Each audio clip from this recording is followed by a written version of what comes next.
Hör ni mig? I dessa tider finns det flera viktiga frågor vi bör ställa oss. Hur kan du och jag och våra vänner och våra barn lita på att det vi ser på tv och hör på radio är sant? Och hur vet vi att våra åsikter är våra egna? Hur kan vi vara säkra på att de svaga rösterna kommer till tals istället för att skrämmas till tystnad? Jag kan tala om hur.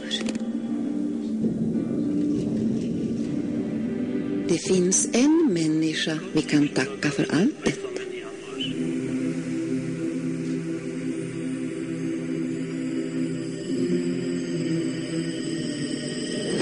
Det är denna människa vi kan tacka för nya perspektiv. Det är denna människa vi kan tacka för att vi har en valmöjlighet. Det är denna människa som ger oss ett alternativ till likriktning och kortsiktighet. Det är denna människa vi kan tacka för att en vanlig dag kan bli en stor dag.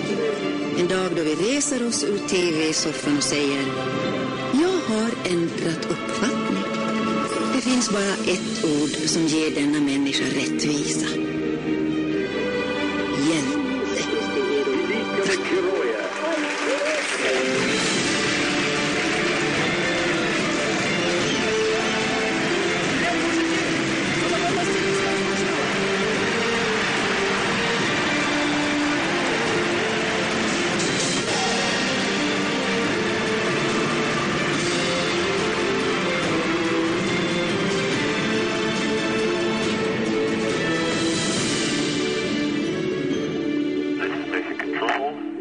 Have us.